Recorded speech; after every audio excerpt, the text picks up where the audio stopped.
Au nom d'Allah, le tout miséricordieux, le très miséricordieux.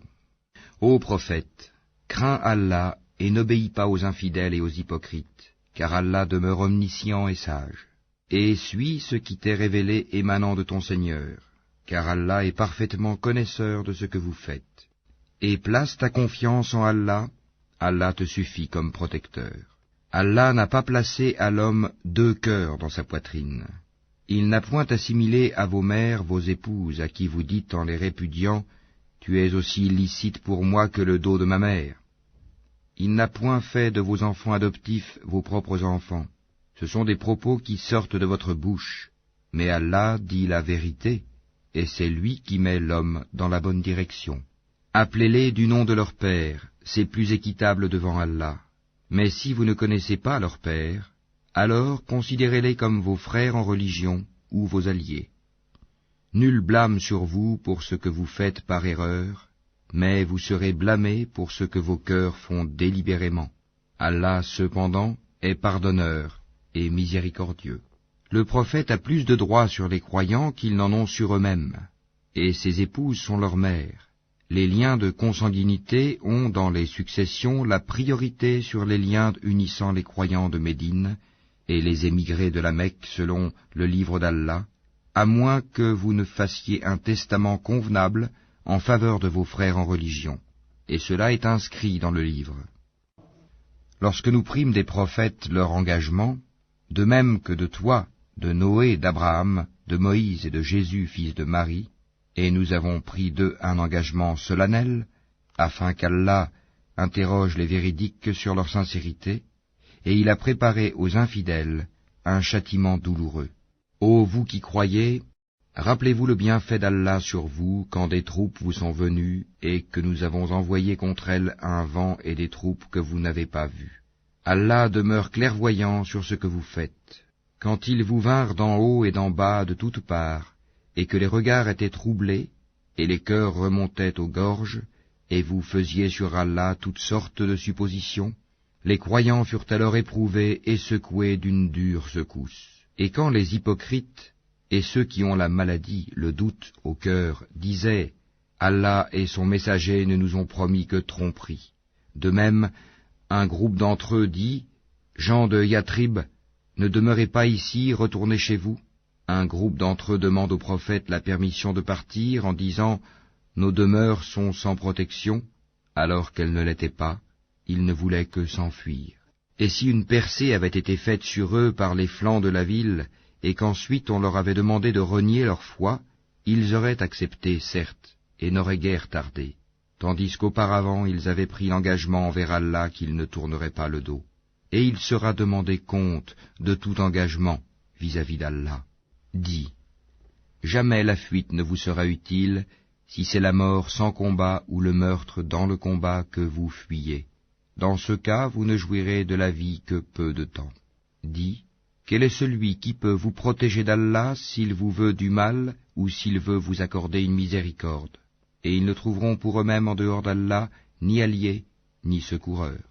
Certes, Allah connaît ceux d'entre vous qui suscitent des obstacles ainsi que ceux qui disent à leurs frères « Venez à nous », tandis qu'ils ne déploient que peu d'ardeur au combat, avares à votre égard, puis quand leur vient la peur, tu les vois te regarder avec des yeux révulsés, comme ceux de quelqu'un qui s'est évanoui par peur de la mort. Une fois la peur passée, ils vous lacèrent avec des langues affilées, alors qu'ils sont chiches à faire le bien. Ceux-là n'ont jamais cru, Allah donc rend vaines leurs actions, et cela est facile à Allah. Ils pensent que les coalisés ne sont pas partis. Or si les coalisés revenaient, ces gens-là souhaiteraient être des nomades parmi les Bédouins, et se contenteraient de demander de vos nouvelles. S'ils étaient parmi vous, ils n'auraient combattu que très peu. En effet, vous avez dans le messager d'Allah un excellent modèle à suivre, pour quiconque espère en Allah et au jour dernier, et invoque Allah fréquemment. Et quand les croyants virent les coalisés, ils dirent « Voilà ce qu'Allah et son messager nous avaient promis. » Et Allah et son messager disaient la vérité. Et cela ne fit que croître leur foi et leur soumission. Il est parmi les croyants des hommes qui ont été sincères dans leur engagement envers Allah. Certains d'entre eux ont atteint leur fin, et d'autres attendent encore. et ils n'ont varié aucunement dans leur engagement, afin qu'Allah récompense les véridiques pour leur sincérité, et châtie, s'il veut, les hypocrites, ou accepte leur repentir. Car Allah est pardonneur et miséricordieux.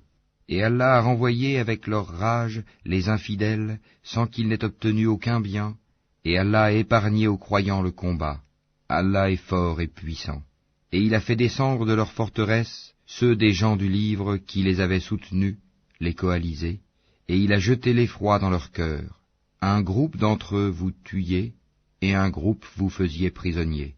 Et il vous a fait hériter leurs terres, leurs demeures, leurs biens, et aussi une terre que vous n'aviez point foulée, et Allah est omnipotent.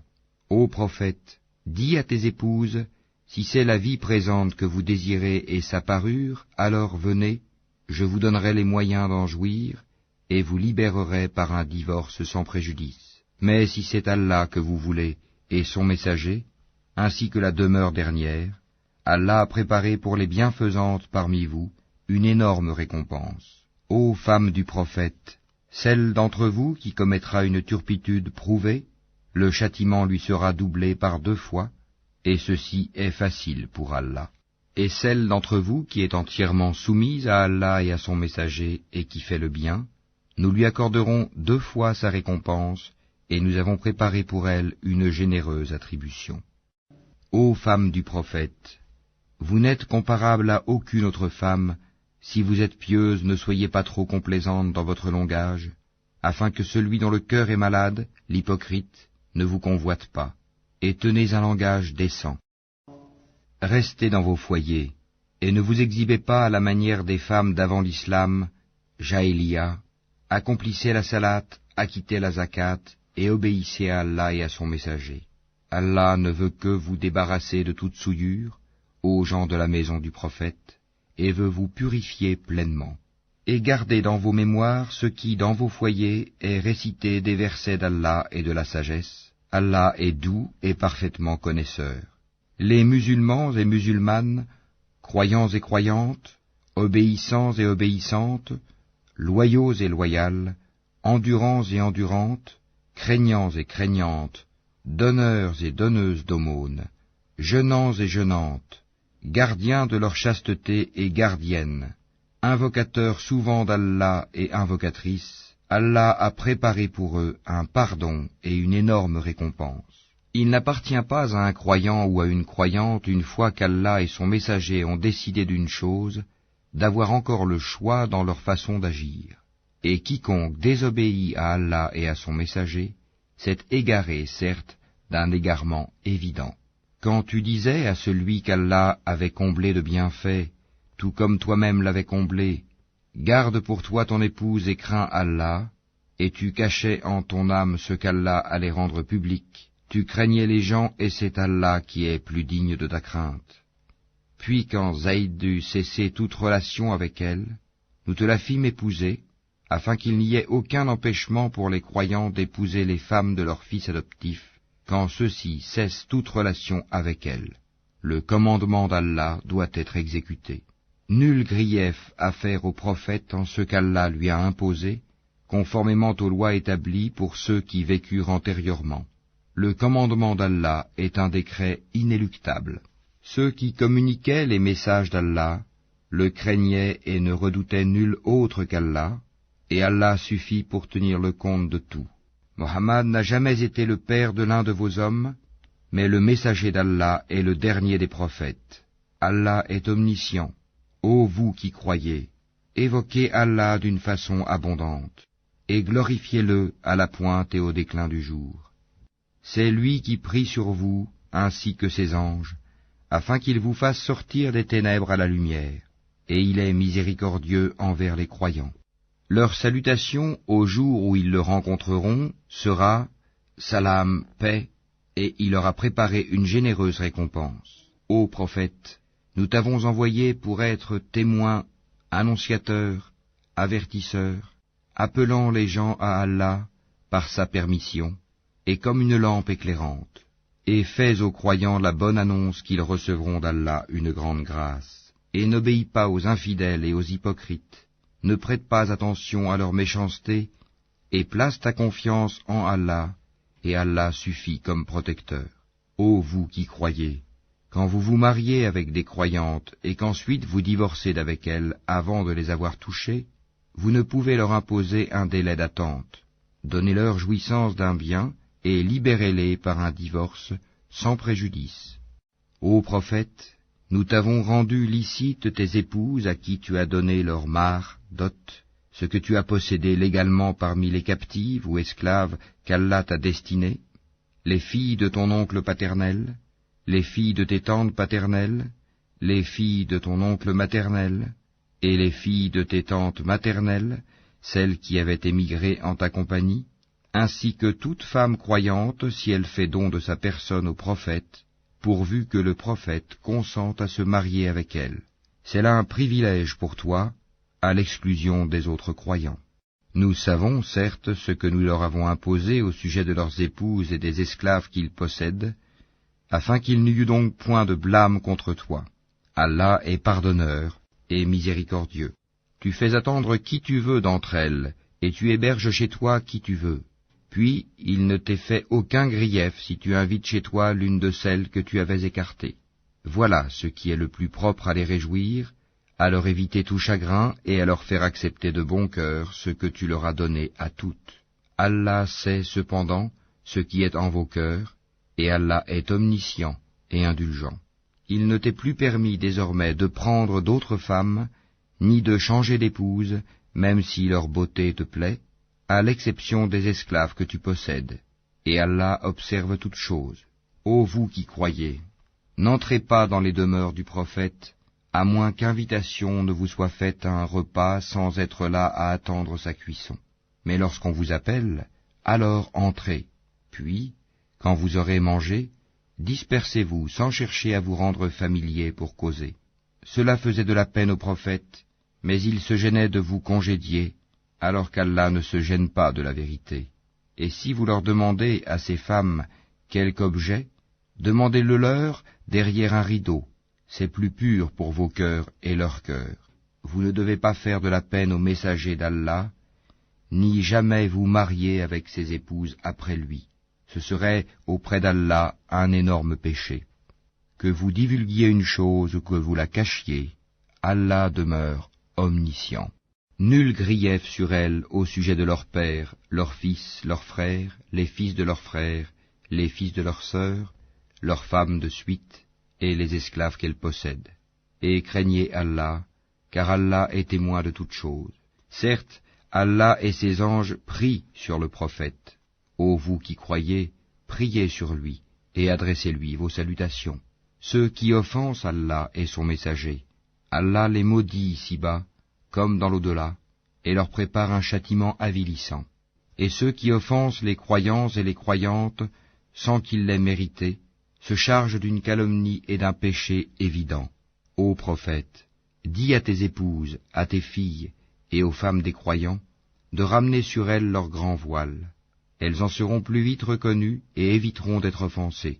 Allah est pardonneur et miséricordieux. Certes, si les hypocrites, ceux qui ont la maladie au cœur, et les alarmistes, semeurs de troubles à Médine, ne cessent pas, nous t'inciterons contre eux, et alors ils n'y resteront que peu de temps en ton voisinage. Ce sont les maudits. Où qu'on les trouve, ils seront pris et tués impitoyablement. Telle était la loi établie par Allah envers ceux qui ont vécu auparavant, et tu ne trouveras pas de changement dans la loi d'Allah. Les gens t'interrogent au sujet de l'heure. Dis, sa connaissance est exclusive à Allah. Qu'en sais-tu? Il se peut que l'heure soit proche. Allah a maudit les infidèles et leur a préparé une fournaise, pour qu'ils y demeurent éternellement sans trouver ni alliés ni secoureurs. Le jour où leurs visages seront tournés et retournés dans le feu, ils diront, hélas pour nous, si seulement nous avions obéi à Allah et obéi aux messagers. Et ils dirent, Seigneur, nous avons obéi à nos chefs et à nos grands, c'est donc eux qui nous ont égarés du sentier. Ô notre Seigneur, inflige-leur 2 fois le châtiment et maudis-les d'une grande malédiction. Ô vous qui croyez, ne soyez pas comme ceux qui ont offensé Moïse. Allah l'a déclaré innocent de leurs accusations, car il était honorable auprès d'Allah. Ô vous qui croyez, craignez Allah et parlez avec droiture, afin qu'il améliore vos actions et vous pardonne vos péchés. Quiconque obéit à Allah et à son messager obtient certes une grande réussite. Nous avions proposé aux cieux, à la terre et aux montagnes la responsabilité de porter les charges de faire le bien et d'éviter le mal. Ils ont refusé de la porter, et en ont eu peur alors que l'homme s'en est chargé, car il est très injuste envers lui-même et très ignorant.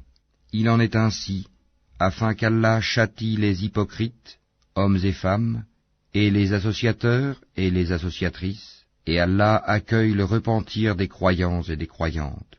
Allah est pardonneur et miséricordieux.